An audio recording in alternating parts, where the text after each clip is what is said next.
Shalom, everybody. Shabbat Shalom. It's nice to be back after a week off for Sukkot. And hopefully everybody's recovered from all the holiday celebrations.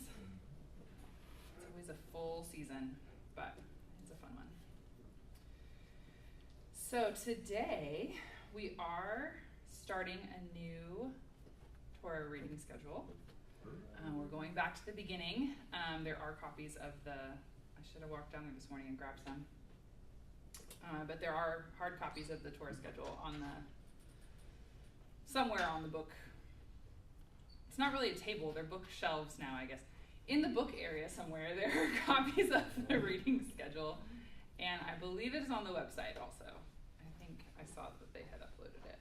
So grab a copy of that if you don't have it yet. But we are going to pick up at the end of Deuteronomy because I just feel like it's incomplete if we don't talk about it a little bit. But actually, the end of Deuteronomy and the beginning of Genesis actually connect quite a bit too. And that's actually a lot of what was standing out to me this week while I was reading and preparing. So we'll talk a lot about both kind of at the same time. So the end of Deuteronomy, the last portion of Deuteronomy is Deuteronomy 33 and 34, the blessing of Moses, and then the record of Moses' death. So in the blessing of Moses, it recounts a lot of the story again and kind of exhorts Israel into the promised land. And one of the things I really like about this blessing is the very end in verse 29. I feel like he's really exhorting them into who the Lord has brought them to be at this point. So Deuteronomy 33:29 says, "Happy are you, O Israel, who is like you, a people saved by Adonai, the shield of your help and the sword of your triumph. Your enemies will cower before you, and you will trample on their backs." So I feel like he kind of ends with this, like, you've now become this nation, essentially, who the Lord has really put his name on.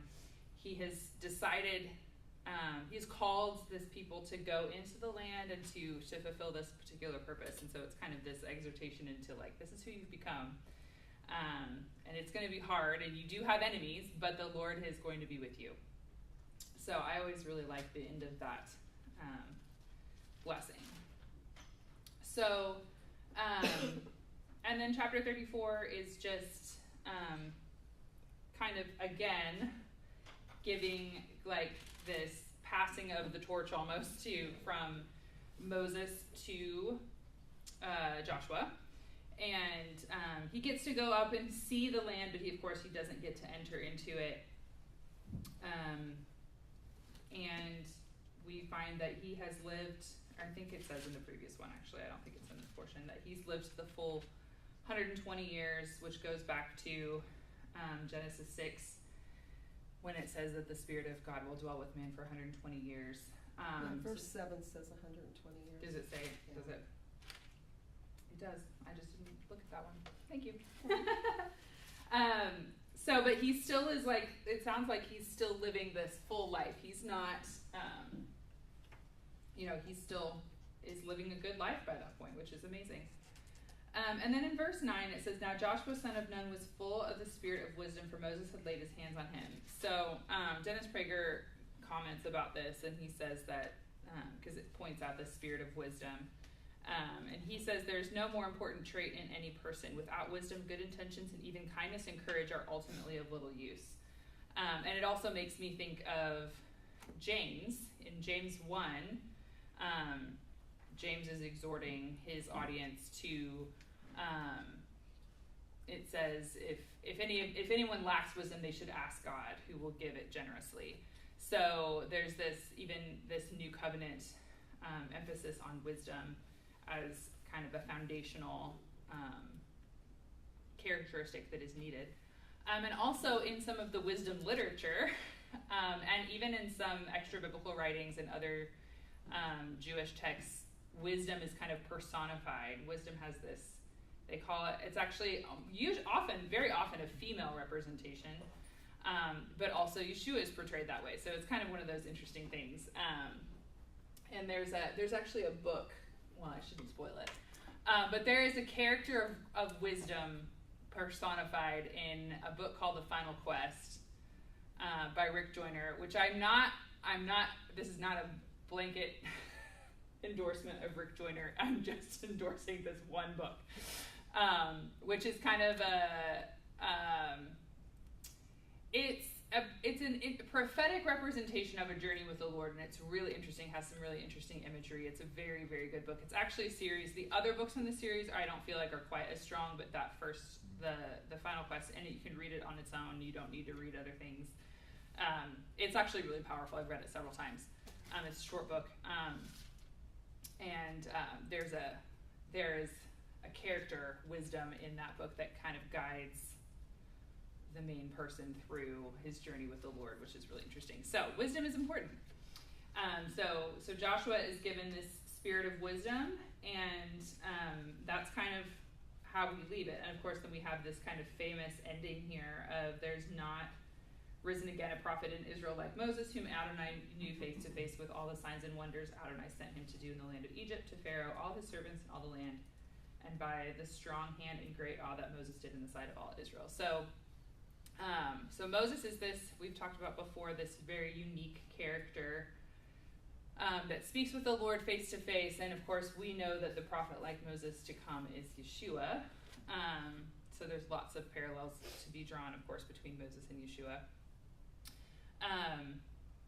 But at this point, and this is, of course, we would understand that this is an additional. Moses probably didn't write those words about himself. That somebody added that on to the end sometime later. And there's a few places like that in Deuteronomy that we see, especially. So that's kind of my quick summary of the end of Deuteronomy. Does anybody else have anything else they want to point out, or any other comments? Yeah. So I was wondering why the tribe of Simone was not mentioned in the blessing. So I did a little search, and a map shows that they were given land. Because I read one thing that said, well, they're kind of integrated into the other tribes. But then when I looked at a map of the areas that the different tribes were given, they were given in areas. So I don't know if you've read anything or heard anything. I've seen different people comment. I mean, there are speculations, and I didn't look into that this time, so I'm not remembering the details of it. But there's some speculations as to why, but I don't know that we can be conclusive about it necessarily.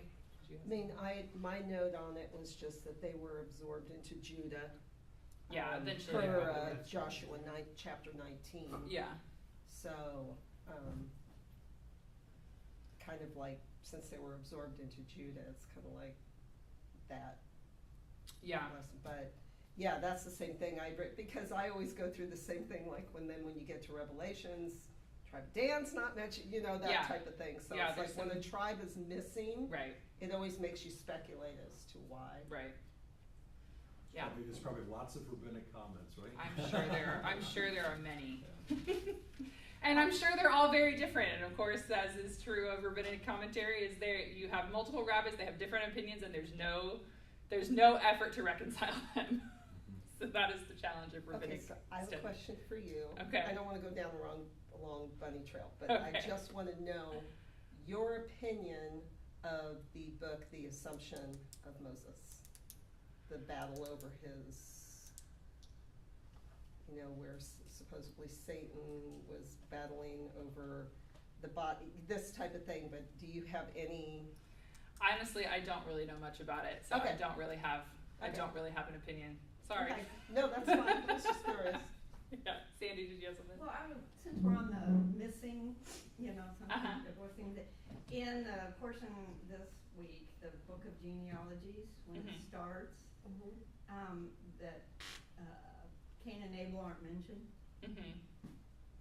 So when we get there? Yeah. Okay. We'll get there a little bit. Okay.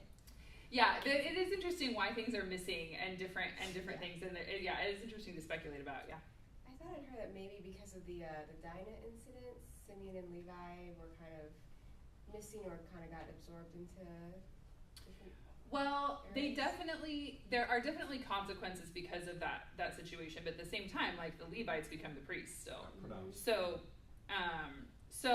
they definitely, that's part of why the blessing kind of moves along away from them, as far as like Judah receives like the blessing of the firstborn, even though he's like fourth, I think. And so, but yeah, with Simeon, I'm not sure, like, yeah, and so it could be that like later on, like the historical, like they did get absorbed. I don't remember. I'd have to go back and look at the numbers. I didn't go look at it. If it's one of the smaller tribes and it becomes less significant or something. So I don't know. It's interesting because we have one of the things I was reading actually about Genesis, because of course Genesis, particularly the creation narratives, raise all these questions, right? We seem to have all these. We seem to not know more than we know, which I don't know if that's kind of a weird way to say that maybe, but there like we get just enough to be like, wait a minute, but what about this? And and I actually came across this a couple different places this week. It's interesting, like when we look at the Torah, and I'm not saying we don't ask questions about why is this tribe missing, why did this happen like this, all these different things. I'm not saying we don't ask those questions. I think they're good questions. But it's also interesting that sometimes there are things that the Torah or the Bible as a whole, there are questions it's meant to answer, and sometimes questions it's not. And so sometimes it comes down to trying to force the Bible to answer certain questions. Sometimes gets us into interesting places, and that comes up more in some of the creation stuff with Genesis. But it's kind of an interesting thing to think about sometimes, and it's like, and again, I'm not saying we don't ask some of these questions about like, well, this is a tribe, like this was what from one of the sons, it has to be important, and all these things. But yeah. I was thinking, you have your tribal inheritance of land for all 12 tribes. That's clearly laid out boundaries and whatnot. But it's like just in the practicals of, have you ever been in a situation where you felt overlooked? So everybody got a blessing or a prophetic word or an encouragement, but you did not. I can relate with that. And it was like, okay, how am I going to hold my heart? Because it's easy to be offended and to feel, okay, I'm the only one that didn't get such and such. So that's, I don't know, that came to my mind in terms of them being missing in that. Yeah. So, yeah, and I mean, I think we definitely see is jealousy within Israel at different points.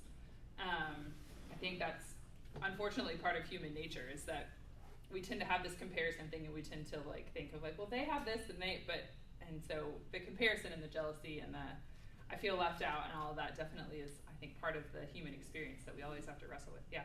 So reading from Joshua 19 where it talks about this, it says the second lot came out for Simeon, for the tribe of the children of Simeon according to their clans. Now their portion was in the midst of the portion of the children of Judah. They had for their inheritance, and it lists all the different names, the towns or whatever. It says, this is the inheritance of the tribe of the children of Simeon according to their clans. The inheritance of the children of Judah, it says it was taken out of the allotment for the children of Judah, for the portion for the children of Judah was too much for them. So the children of Simeon had inheritance within Judah's inheritance. really So that is where that merging came in. And so, you like to think since Moses was a prophet, maybe foreknowledge, Maybe. Yeah. Yeah, it's just, things to guess at. But it does kind of then tell you, like, this is where they went. So eventually it makes sense. It is interesting. Yeah. Yeah, the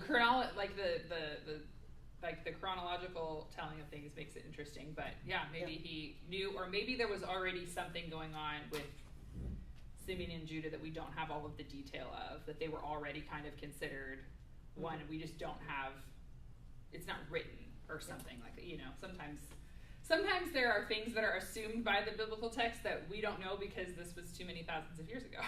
And somehow some of those details get lost over time, right? Yeah. And about Moses, not seeing the land, then I think of the Transfiguration, where he does appear with Elijah, right? But I just wonder about his body, that right. It's kind of like, seems like we don't expect resurrection until the end of days, but somehow he had some form of a body that he was recognized as being Moses. So Yeah. Yeah, it's interesting. And it's also interesting, and this, I think it's Prager, and I've heard other commentators comment about this too, is that there's no record of like where Moses is buried.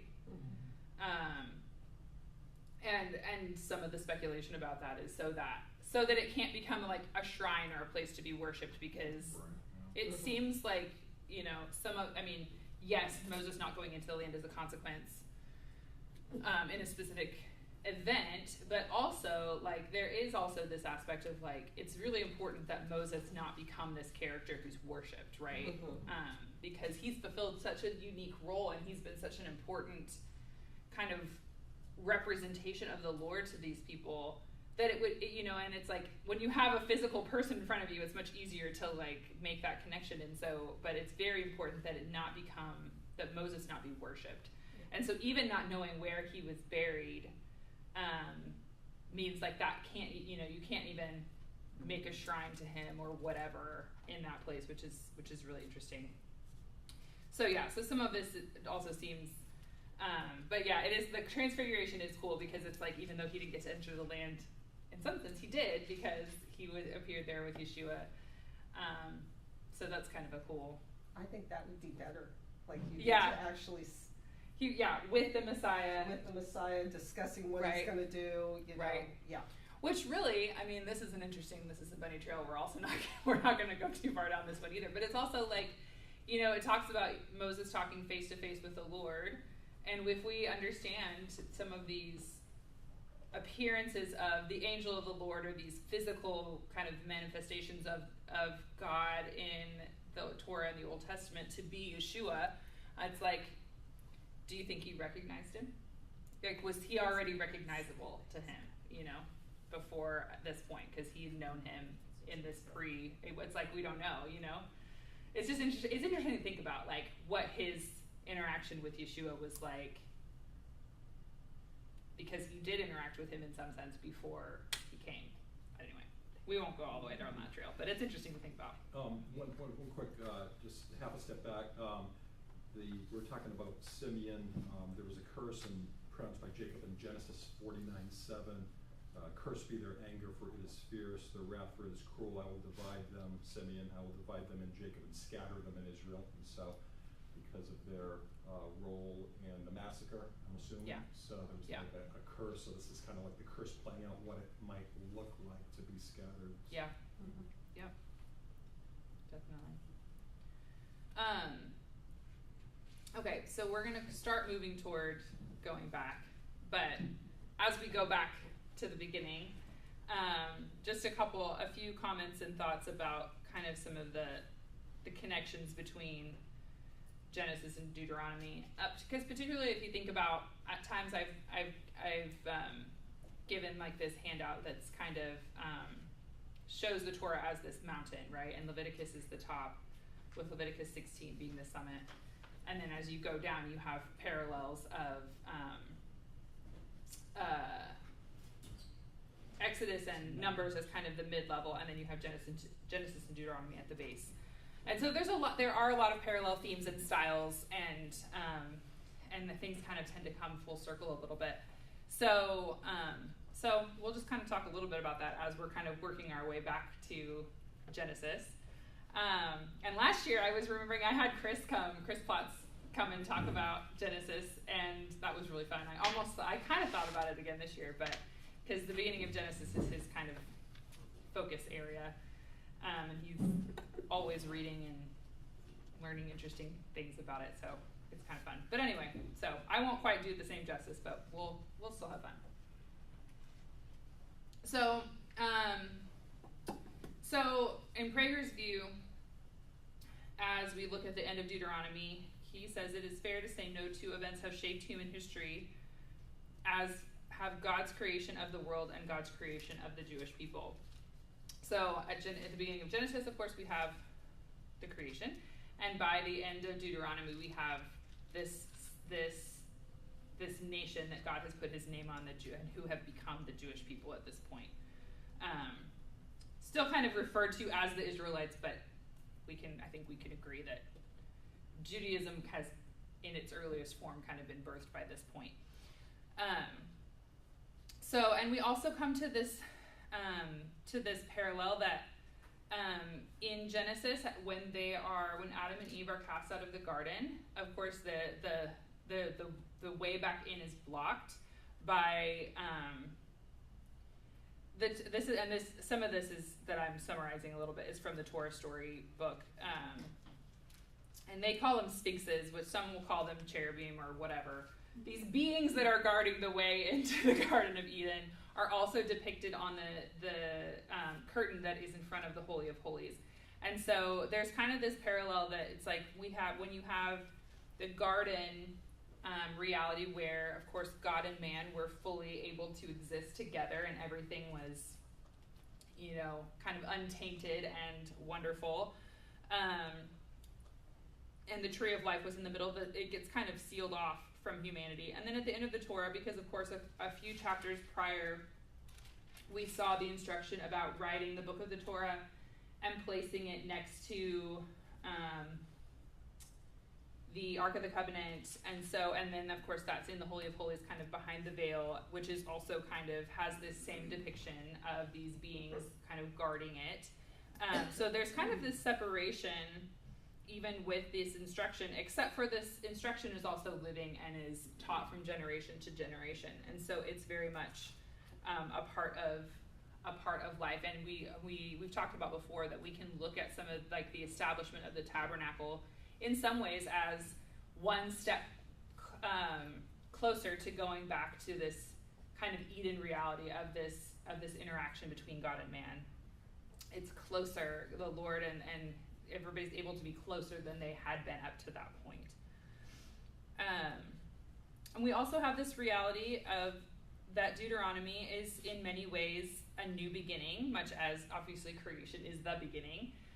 But at the end of Deuteronomy, we're kind of in this new beginning that Israel's about to enter the land and to become, enter this new era of being this nation.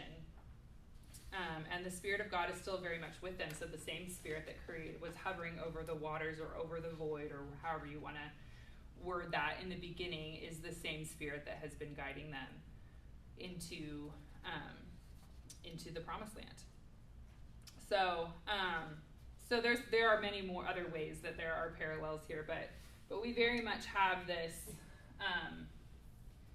kind of full circle moment where we are seeing many things that were established, and we're going to talk about more of those things that are established in the beginning of Genesis in a minute. But we're seeing how they have worked out and how the character of God from the beginning has been with the people and has continued to the people have continued to develop their relationship with him of this God, and that they're kind of still, that he has been faithful and that he's leading them, and that some of these things that are established from the beginning are still true with them. So we'll start flipping back, and we'll talk there's probably a couple more comparisons that will end up coming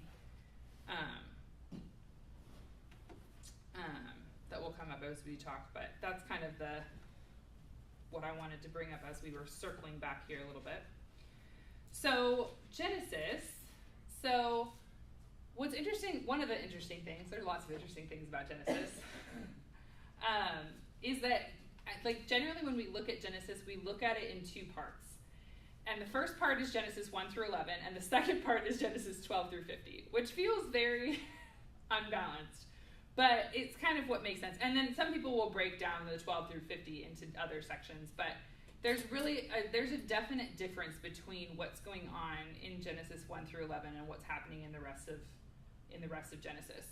So, and even as we see the passage of time, because in Genesis 1 through 11, we're covering 20 generations, and give or take more than 1,600 years. And in the second part, Genesis 12 through 50, we're looking at 4 generations and 360 years. And so the time, it's not that time slows down, but our interaction with how time is passing in the Torah shifts dramatically by the time we get to Genesis 12. And we even see it, which, I mean, some of this is in next week's portion, but even after, after Noah, you start to see lifespans dramatically drop. And there's lots of speculation and lots of theories about that. It does seem that the longer that sin is present in the world, the more it causes the lifespan to decrease, that we can only live under sin. And there's some one perspective that I've heard about it too is that it's almost the mercy of the Lord, like that he knows like that humanity struggles to resist sin the longer the more time passes. And so there's almost, some people look at it as it's almost a mercy of the Lord that we're not living for hundreds of years. I don't know.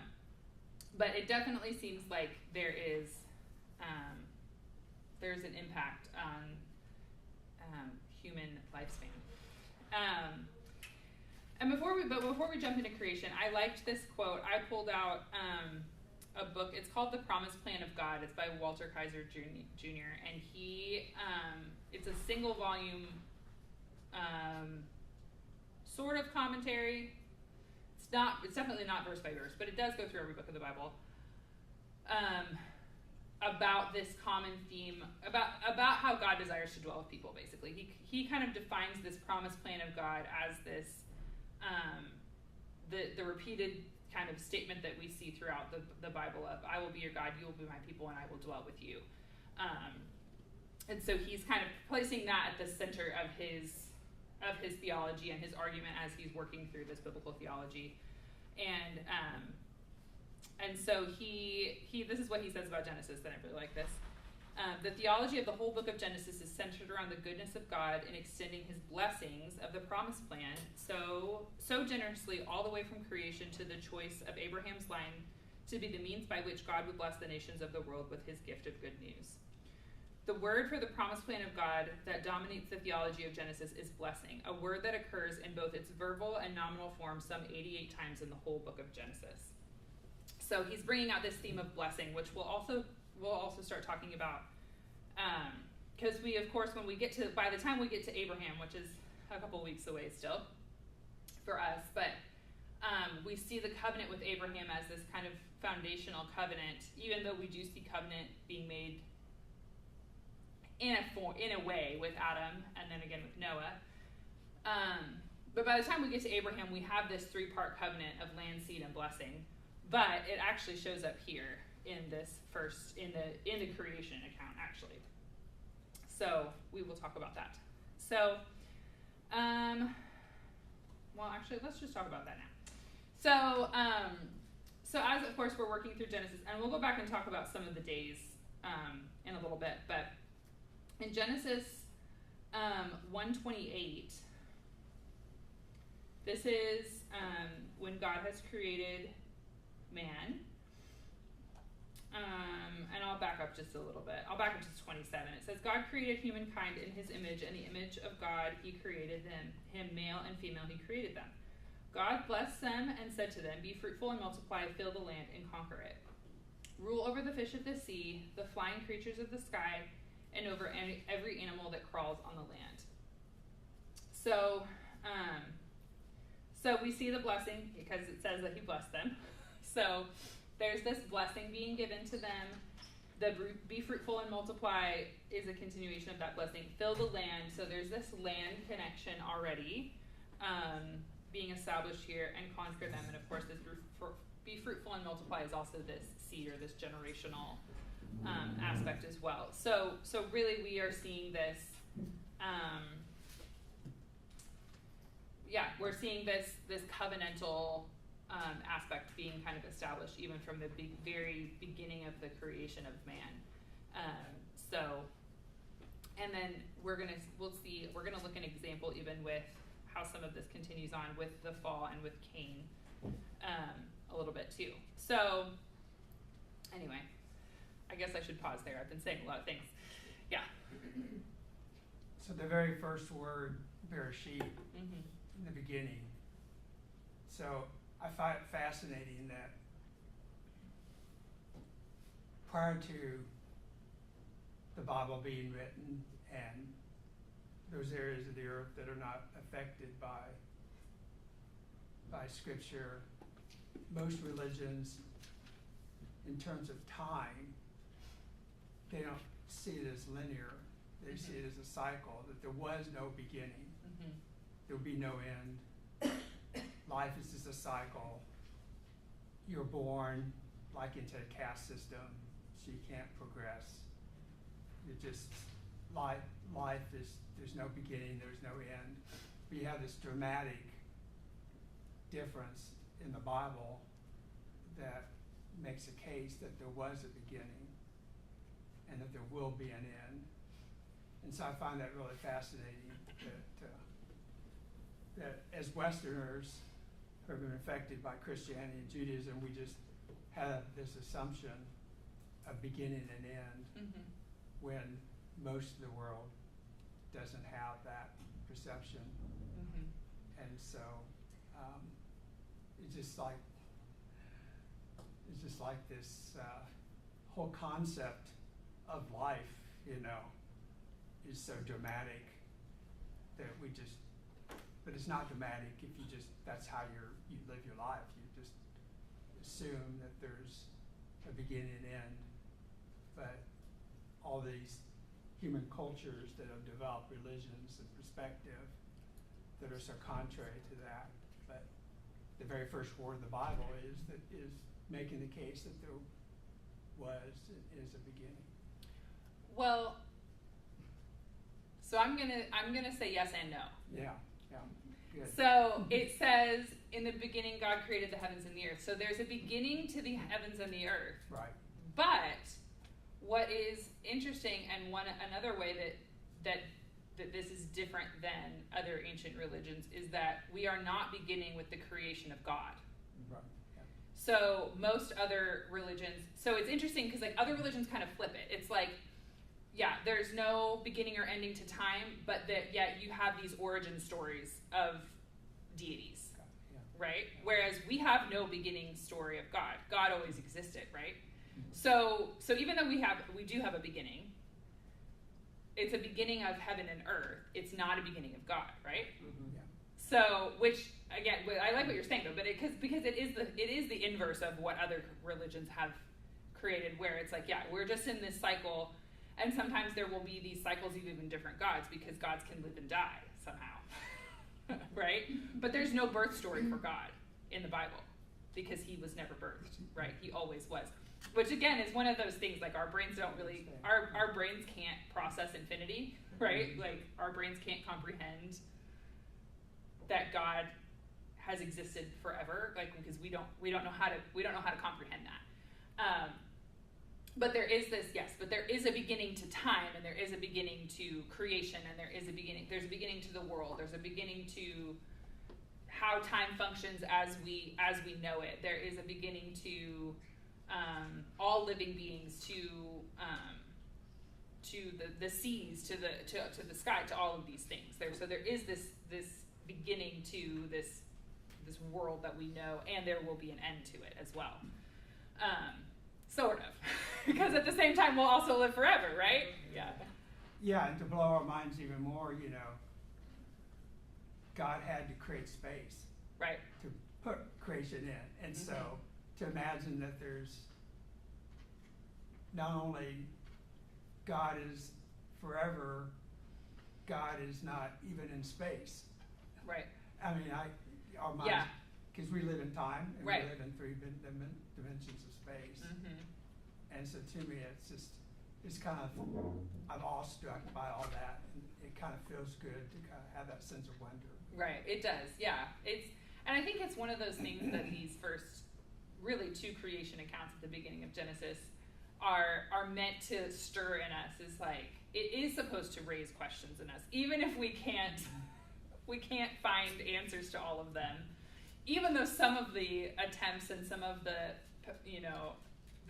ways that people try to reconcile different things, and some of the theories that people have about how time worked and all the, it's fascinating, honestly.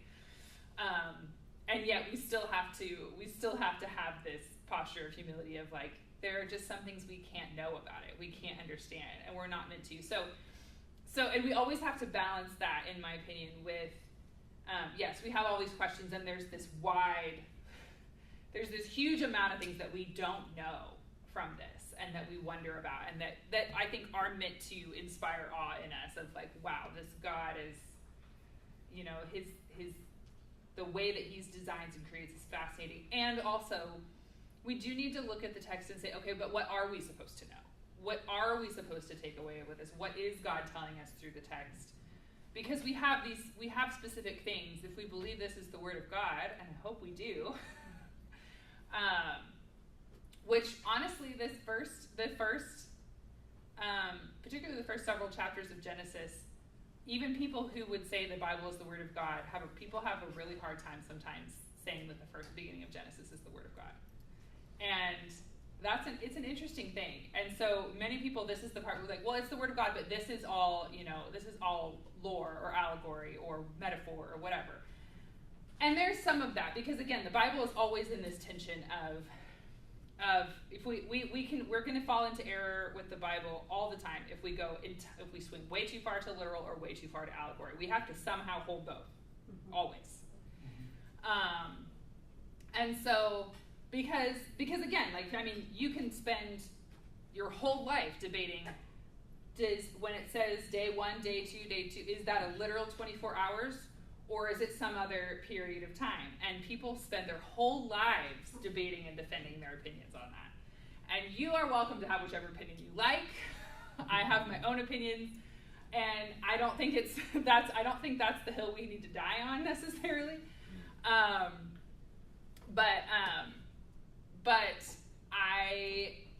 But all that to say, I think even more than like trying to figure out some of the literal aspects of some of this, it's like, what is God trying to communicate? So this is something that I found really interesting, because I actually don't think I had read all of the chapters in the Torah story about Genesis. I'd read parts of it, but I hadn't read the whole thing. So the author of the Torah story kind of groups the first 3 days of creation and the second 3 days of creation, and there are others that do that as well. But the goal is to see what the character of God is that we're seeing there. And so, with the first 3 days, it's all about creating order from chaos, right?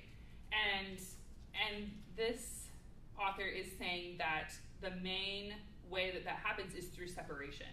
And I loved this. And just when you thought you were we've already talked about Leviticus, but just when you thought you were not going to hear about Leviticus in the first part of Genesis, here we go.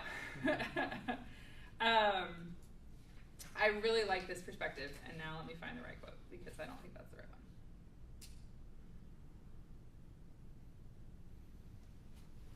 Did I not even put it in here? Maybe I'm just going to have to do it from memory.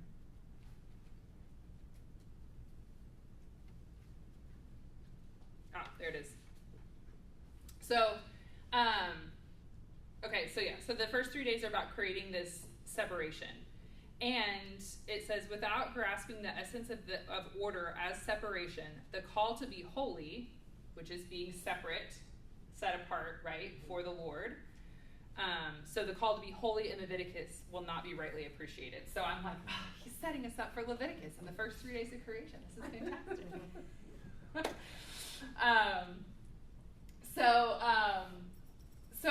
So it's this idea that there is, because again, it's actually not, but again, it's not even saying that, it's not even good versus bad here, right? It's light and darkness, sky and sea, land and water. It's this separation which is creating order, but without those separations, right? Like, we don't see the value in either one, which is similar with how we see holiness. It's like, sometimes, we talk about the separation between the sacred and the secular, and it doesn't always mean the secular is bad. It can be. But, Sunday through Friday, I forgot what week I was talking about here. Sunday through Friday are not inherently bad, are they? But they're different than Shabbat, right? So it's these separations actually that create meaning and create significance to different things. So we see that even from the beginning of Genesis, and I loved that. I thought that was fascinating. And so the second 3 days are about filling or bringing life. So, or bringing life or bringing light. So, of course, in day 4, right? Am I on the right day? Yeah. So we have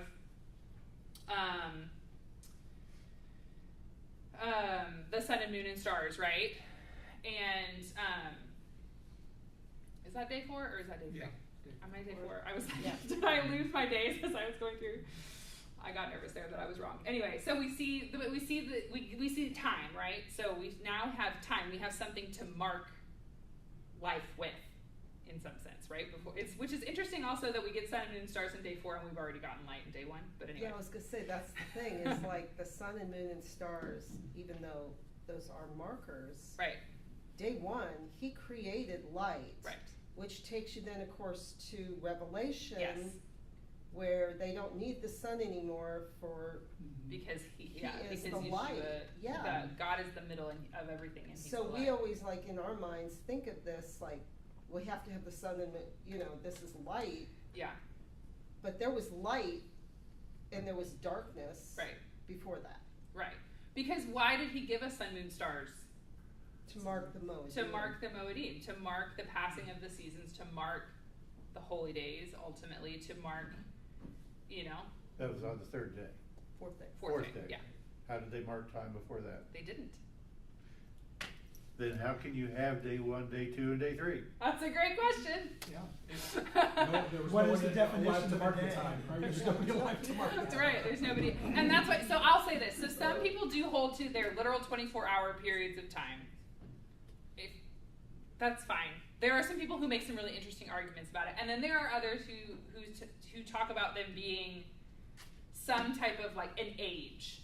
So the word for day is yom, and some people well, it says day. Well, yes, but day we can use figuratively, right? Again, right, we're holding this tension, right, between literal and allegory, because we also have, in the day of. You'll use this phrase, in the day of king whatever. Does that mean one day of his life? No, it means the reign of that king, right? So there are times when day is used to mean a period of time. So it could be 1,000 years, it could be 10,000 years, it could be 1,000,000 years. We don't know. We don't know what this realm of time is. And again, we don't have the invention of time until day 4. Again, it's one of these, God is infinite and we are not. So somehow he's able to work that out, and we can speculate about it, and it's fascinating. I've listened to podcasts about people arguing different things like this, and honestly, sometimes I'll listen to, and even like people get into older than younger, and sometimes I'll listen to them back to back, and I'm like, that's really fascinating. That one's also really fascinating. They have merit to both, and there are some stretches in both, honestly, and so it's hard to know. So my point with it is like we can be fascinated. We can ask the question. We can listen to the research, and we can form our opinions. But let's not make what the text is. The text is still like trying to teach us something about God, right? And it's apparently not exactly what day means when it's day 1, day 2, and day 3, because we would have given us more detail if we needed to have all of that. Yeah.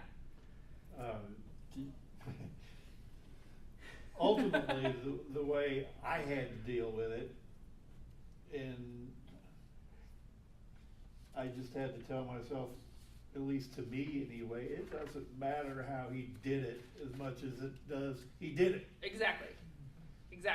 I think that's a great way to say it. It doesn't matter necessarily so much how and all the mechanics of it. Like even like when he's creating flowers, did he create every flower by itself, or did he like whoosh, the whole field is full of flowers? Like, I don't know. And sometimes it doesn't matter. He still created them, but the fact that, like, I like what you're saying. Sometimes it's not the mechanics of how, it's that he did, right? And he did unto what is also the question. So by the end of creation, we have, just one second. Yeah. So we have this, we've created these ordered separations, right? That give definition and meaning to the earth. And we've filled it now with light and life. Mm-hmm. So with the end of that being humanity, and then God rests, which is another fascinating topic, because I don't know that God needs to take a nap. He doesn't need the Shabbat nap that I'm going to need this afternoon.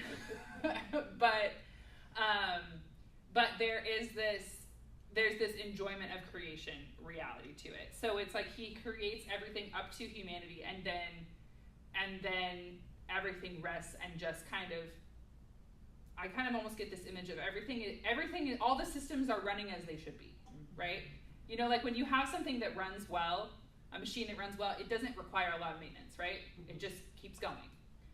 And so that's kind of how I picture this after everything has been created, is you get to this point where it's like everything is created and everything is running well, and you just enjoy that everything is running well. You put your feet on the porch rail and have lemonade. Yeah.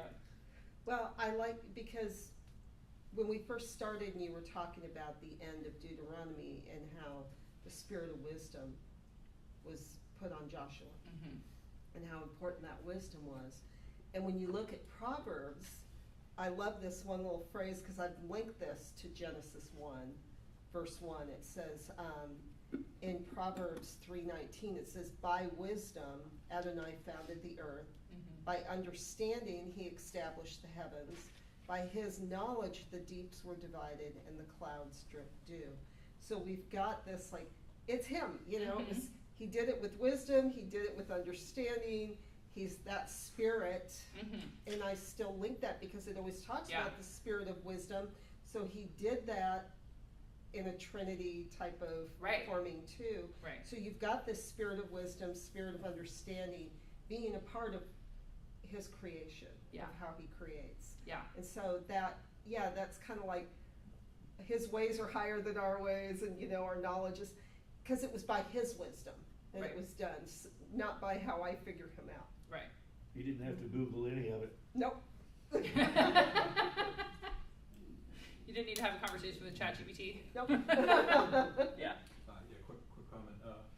It would seem, I understand the different camps are kind of intense in terms of literal day, not literal, and it would seem that perhaps one of the reasons the battle is so intense, why people feel so deeply about it, if it can be established that the first chapter wasn't intended to be literal but figurative, what else is figurative?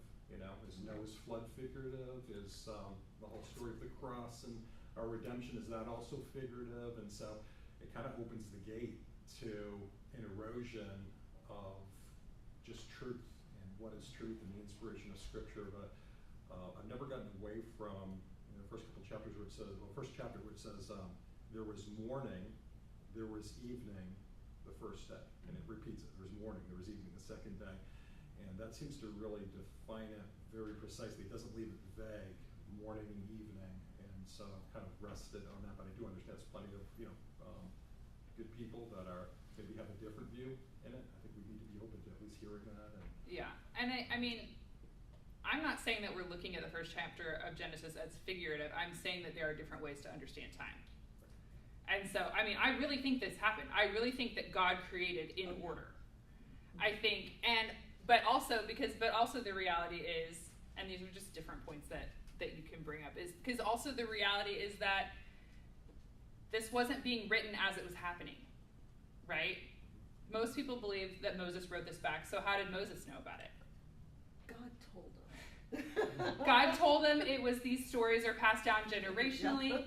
There's a lot of question about this because it's so long ago, and the way we didn't have written historical records, for a long time. And so, and it's also, and there's also the reality that God wants his word to be understood. So if you use really vague terminology about these periods of time, then it's like, then what does it mean, right? Then you get too caught up in that. And so it's like, so there's some sense of like, you record it as,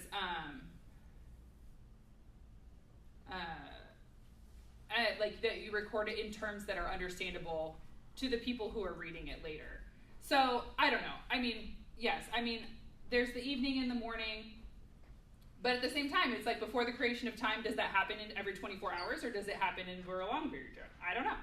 There's all kinds of things, but that's why it goes, again, it comes back to the like, is the passage of time what's actually important here, or is that God is creating and that he is, like Lori was saying, doing it with wisdom and with knowledge and with authority and with order and with purpose and an end goal in mind, which is that the rest of the Bible is about humanity, right? We have this little tiny portion that's about the creation of the whole world, and the rest of it is about humanity and God's interaction with humans. So that's actually the point, right? Yeah. Yeah, so much of it is about context, and I think of literal allegory. You know, when Yeshua says, "You shall eat my flesh and drink my blood," I for sure see that as allegory.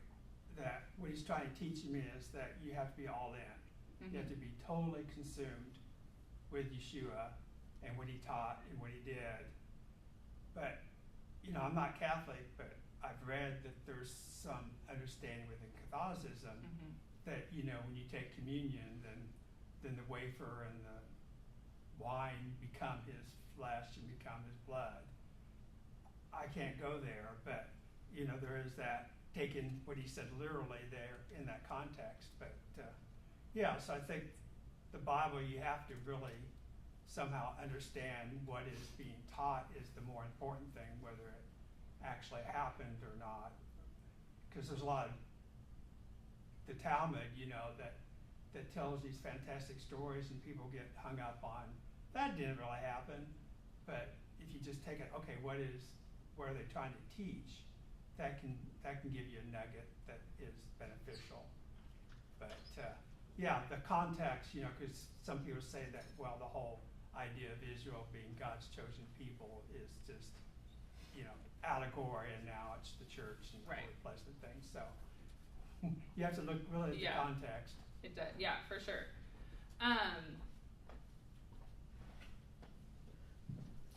Yeah. So then we move into this. When we move into Genesis 2, really we're getting another form of creation account, which is really mostly centered on the creation of man. And kind of along the way it talks about everything else being created. And what's interesting about that is that we get to, let's see here.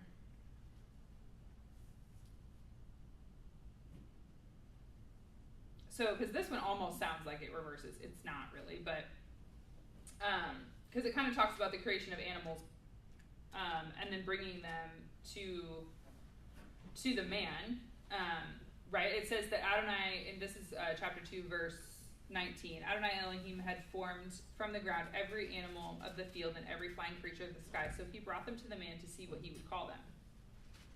And whatever the man called them, each living creature, that was its name. So the man gave names to all the livestock and to all the flying creatures of the sky and to all the animals of the field. But for the man, he did not find a well-matched helper for him. So, right, so we see several things going on here. So we see that God is partnering with man already in kind of this governing of creation. And because he's kind of given this task or this job already. And then, but we also see that along the way he's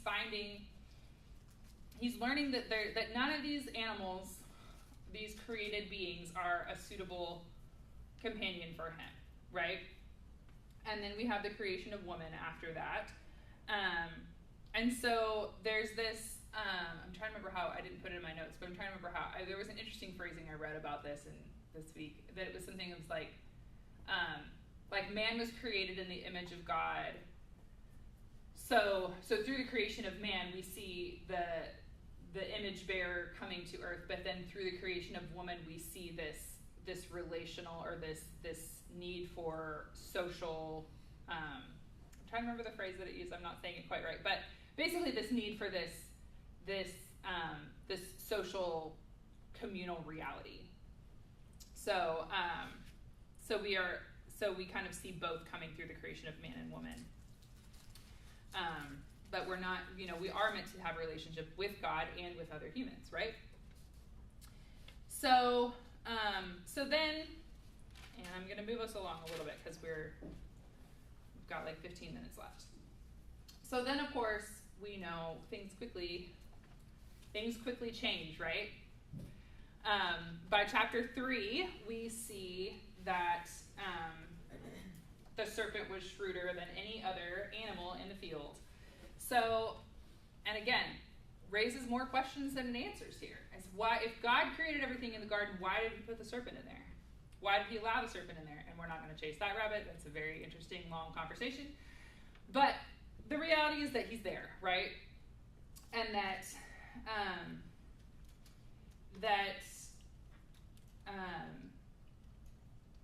that humanity is deceived, right? And this is, I would argue, the root of all of our problems to this day. And it's this, did God really say, right? God gave them, he said, be fruitful and multiply and fill the earth. And he said, you can eat anything you want, but not this tree. And the serpent comes in, did God really say? And I have these moments in life, and this is often why when we really feel the Lord speaking, or we get a prophetic word that is tested to be true, that is confirmed, or we have this sense that we really believe is from the Lord, to write it down, because inevitably there will come that moment of, did God really say? Right? So we of course know how this story plays out. But then in the midst of this, we also are getting kind of this messianic promise in the midst of the consequences of this, right? So we know that they eat of the tree, they hide from the Lord. The Lord goes through this questioning, which again, it's, the Lord is walking through, and he's, where are you? It's not because he can't find them. It's this, the questioning. The questions are often more for humanity than for God, right? But we know that this all goes through, and then he kind of delivers the consequences for this, right? So in 3:14, we'll start 14. So Adonai Elohim said to the serpent, because you did this, cursed are you above all livestock and above every animal of the field. On your belly will you go, and eat, and dust will you eat all the days of your life. I will put animosity between you and the woman, between your seed and her seed. He will crush your head, and you will crush his heel. And then the consequences to Adam and Eve. To the woman he said, I will greatly increase your pain from conception to labor, and in pain will you give birth to children. Your desire will be for your husband, yet he must rule over you. And then the man, because you listened to your wife's voice and ate of the tree, which I commanded you, saying you must not eat of it, cursed is the ground because of you, and with pain will you eat of it all the days of your life. And he goes on to talk about working the earth, which is, again, we've already seen that there's supposed to be this positive interaction, right, between humanity and creation, right? All the animals come to him and he names them. They're living in the garden. They're doing something. It seems like man has always had a purpose, but now it's going to become hard labor, right? And it also appears that had this fall not happened, that there wouldn't be any pain in childbirth. So that's always an interesting thing too, yeah. That's an important point that some have discussed, that the word there for both of them was hard work. Mm-hmm. And unfortunately the translators looked at the situation and said, oh, that the Lord must have meant pain, when actually it's in the Lord's intention was that for both of them it was to be hard work or hard labor, or that's even what we call the childbirth process, mm-hmm. labor. Mm-hmm. So it's one of those issues where the translators have kind of thrown a curveball at the Lord's intention on what the meaning really was of these things. So you're saying that it's not supposed to mean pain, it's just supposed to mean hard work? If a woman is healthy, this was brought to my attention by a childbirth educator, and there have been books written on the topic, that if a woman's healthy and has a good attitude and doesn't expect to have pain, it's just hard work. And that's why they call it labor. Yeah. Mm-hmm. I think, yes, I can see that. I think that that's probably not a super common. I have known someone who basically had almost no pain in childbirth, and she would talk about, the nurses all had to come talk to me because they didn't believe me that I didn't have any pain. But I think I feel like hard work and pain don't always have to go together. Like they don't always have to mean, but I think I think that it's still saying that it's not how it was originally designed. So the relationship has still between man and creation, as far as like working the ground, is still not the same. Like there's going to be thorns and thistles are going to sprout. By the sweat of your brow you will eat food. So it seems you are going to have to work much harder. So it's still, not the way that it was designed for the interaction to go. But going back to this verse 15. So verse 3:15 is kind of considered this like first messianic promise, foreshadowing, however you want to call it, in Scripture. And there are lots of, anyway. But what I want to show you is how this works out. So because some of the debates go, because the serpent says, well, hold on.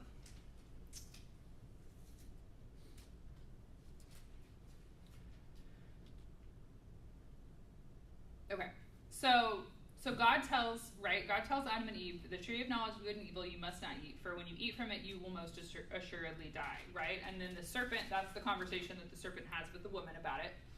And he's like, you're not going to die. And so they eat it. And so if you take this at its full surface level, well, they didn't die, right? They didn't eat the fruit and drop dead, right? But at this point, death is introduced. They will no longer live forever. So, because they can't eat of the tree of life anymore, it seems that you can't eat from both. That's ultimately what we learned, because that's at the core of why they're cast out of the garden, is so that they can no longer have access to the tree of life.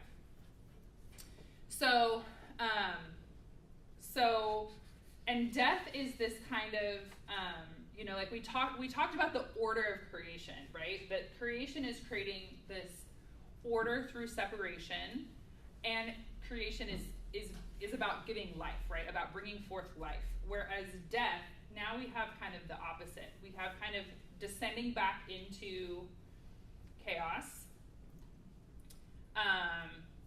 And we have, it's a losing life, right? So it's the inverse of this creation reality. So even though they don't drop dead immediately in that moment, they are now dying, right? Jeanette sometimes, who works in healthcare, she goes, everybody has 100% chance of dying, right? It's like, and they talk about, sometimes she puts them, because she worked in ICU for, and so she's like, sometimes we everybody gets really excited when you save someone's life, which is great. I'm not saying we don't get excited about, people's lives being saved, but it's like, we actually just delayed their death, right? Like, you're still dying. Like, everybody is still closer to dying, which I know is a morbid way to look at it, but that's the reality of what's happening here in the garden, is that now the eventuality of death has been introduced. And of course, we know the end of the story, that there is this, great resurrection and everlasting life, and that we will live forever with him. But unless the Lord returns before it happens, we will all die. So, but this is something I found really interesting. So, because again, Genesis 3:15, you could read forever about just this one verse. So, I have this fun book called The Moody Handbook of Messianic Prophecy, and basically it goes through, and there's... It's awesome. I have it too. Stan laughs, and I'm like, this book is so fun. His wife owns it too, so... I'm sure you do. What's it called again? The Moody Handbook of Messianic Prophecy. It's a fun book. It is a fun book. It's scholarly articles about every Messianic prophecy, and what I love in the Old Testament. And what I love about it is, and I brought this book one time to show the kids, because I was making a point about something. And I was making a point about all the Messianic prophecy. And so I just showed them the table of contents, and you'll see that I actually haven't read as much of it as I would like, because I've highlighted the articles that I've read. But some of these are general, but starting here is Genesis, right here, towards the bottom, Genesis, and then all of these and all of these are all Old Testament verses. So the table of contents is 3 pages long, and most of them are all articles on different verses. So anyway, it's kind of fun just to see how many different, and these are all the agreed upon Messianic references. There are others that people will point to. So there could potentially be more. But anyway, my point is, the reason I have this is because it would, like, the article on Genesis 3:15 is really interesting and pulls how, so ultimately we are looking at the ultimate fulfillment of this verse, that the Messiah, the seed of the woman that crushes the head of the serpent is the Messiah defeating Satan. That is the end goal interpretation. But it's bringing out this point that along the way, which most prophecy has multiple layers of fulfillment. And so it's pointing out that this is a process. And I think it's kind of helpful to see, because it helps us also to break down this idea that some in the church have, is that, like, when the Messiah came, none of this stuff before it matters anymore. It's interesting background information, but it doesn't hold the same weight. And that's not how we're trying to look at the Bible. We're trying to look at it as this continuous narrative that is building on each other. I'm not, of course the Messiah comes, and bringing the kingdom of God to the earth is a big deal, and that does change our reality forever. But it doesn't mean that everything before it doesn't have meaning either. So we'll see if I can do this fairly quickly. But so of course after this, so now Adam and Eve are out of the garden, right? And they have children. So they have Cain and Abel. And we know the story of Cain and Abel, right? That they both bring their offerings. Abel's is accepted, Cain's is not. Cain kills his brother, right? Sorry, I'm giving the really short paraphrase so that I can make a point. And then Cain is in a tough spot, right? Because he's like, now, he's basically, his consequence is that he's going to kind of wander. He's not going to have a home. And, but he's going to have to, he'll be a restless wanderer on the earth, is what it says. And Cain's like, everybody's going to kill me. And the Lord is like, I'll put something, I'll keep you safe, whatever. But if we look at how, Cain and Abel this story kind of parallels this creation narrative in a way. So, in the same way that in Genesis, you're not supposed to eat from the tree of knowledge of good and evil, there also is, it seems, there's some understanding of what a proper offering is to be. And it seems to go down to, if we look at the text and some of the, because we don't have a lot of information about these offerings that they're bringing, but it seems that it was, Abel is bringing his best, and it seems like his heart is in the right place. It seems that maybe Cain's heart is not. And so, and it talks about, that sin is, it says about Cain that sin is crouching at your door. And so, basically the point that the author of this article is making is that there is this inheritance of righteousness versus unrighteousness, or you could say good and evil, but we have this contrast, right? Because ultimately we're going to have, after this Cain and Abel thing, we're going to have Seth, and it's through Seth that we see this more righteous line coming through.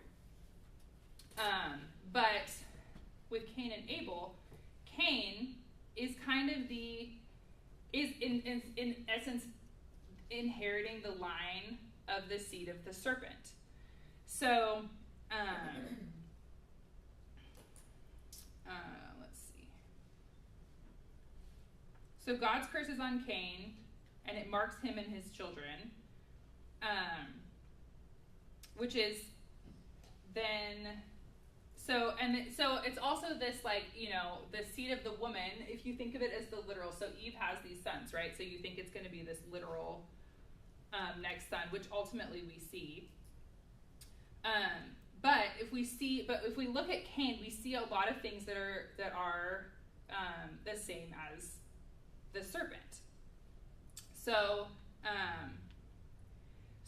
this gives the idea that it's not necessarily always this genealogical inherited, but it's inheriting characteristics. So the serpent becomes this kind of, I think it's a funny way they phrase this. He says the serpent stands as the parent creature in a metaphorical line of evildoers who oppose God's purpose for humanity and who war against a divinely appointed seed. So we're seeing basically this inherited evil, which we continue to see, right? We continue to see those who rebel against God, who try to deceive those who are following the Lord, and all these things all the way through. So we're seeing that line fall through, while we're also seeing a righteous line coming, from this point. The only man not born of a woman is Adam, right? So everybody else is born at this point, and there is this righteous line, which we'll continue to see as we go forward, particularly next week. We'll talk about that more with Noah next week as well. So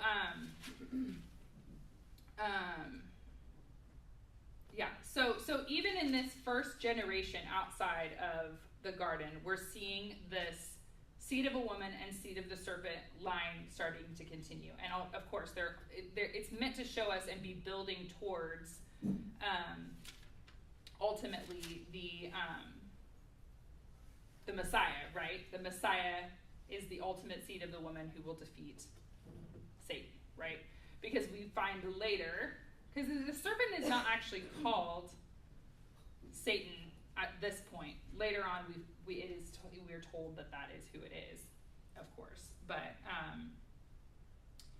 we're seeing this through time. So we're seeing how God, which then allows us, if we pull that through, and we're seeing this righteous line and this evil line, I guess that's how we frame it, going through. We see how God deals with that throughout the whole story, right? Which we'll look at, like I said, we'll continue to look at with Noah next week. But we see that all the way through. We see it with Jacob and Esau. We see it with, we just continue to see it. So it's going again to this, what we see in Genesis is giving us some foundational principles, for how we understand the Lord and how he's interacting with creation, his creation, and the people that he created. And it all comes down to these relational dynamics of that God, that humanity is to bear the image of God on the earth.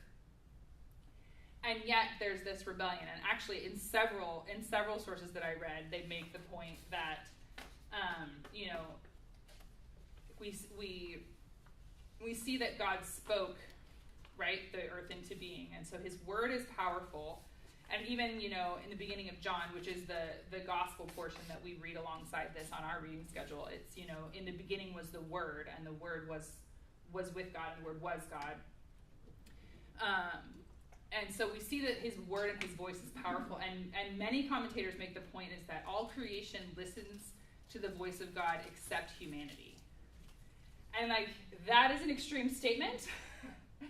And also a sobering one, because it's also sometimes it's not that they don't listen, it's also that they're able to be drawn away. And so sometimes it's a rebellious spirit, and sometimes it's just falling prey to deception. But there does seem to be this reality that God speaks, and humanity, who is supposed to bear his image, always has this choice of, do we obey or do we not? And so then we see this set up from the very beginning, and from the very beginning there's disobedience, and then there's consequence for that, right? And yet, in the midst of the consequence, we see the faithfulness of God, and we see his promise that ultimately his plan will triumph, and we will come again. A long time later, we will come around again to being in this order, and the rest of the Bible is moving us back toward that order. As chaos has been let back into the earth, we're also at the same time moving more towards this order that he created from the beginning, which is how we see things like how he interacts with the Lord, and ultimately with the tabernacle and the temple, and the coming of the Messiah, and the establishment of the kingdom of God on the earth. And we're still looking toward that second coming and the fullness of that. But from the beginning, we see that the answer to rebellion is not like we would see in many other cultures and stories that you mess up, you're done. It's no, there are consequences for your actions, but I will remain faithful to you, and I'll continue to draw you back. So that was a lot, and there's so much more that we could always talk about. But anyway, I'll just pray and we can go to service. So Lord, we thank you again for Shabbat. We thank you for this opportunity to come and study your word together, Lord. We thank you that your character is the same as it always has been, Lord. And we just ask that you would help us to see what you are trying to communicate to us through to your word, or to communicate to us through your word, and that we would continue to just learn more about who you are, and we would be able to decide to follow you and to not rebel against you. So Lord, we ask for your presence to be with us for the rest of this Shabbat. We ask that you would be with those who are serving, and that we would all just be able to experience your presence together. Shem Yeshua. Amen.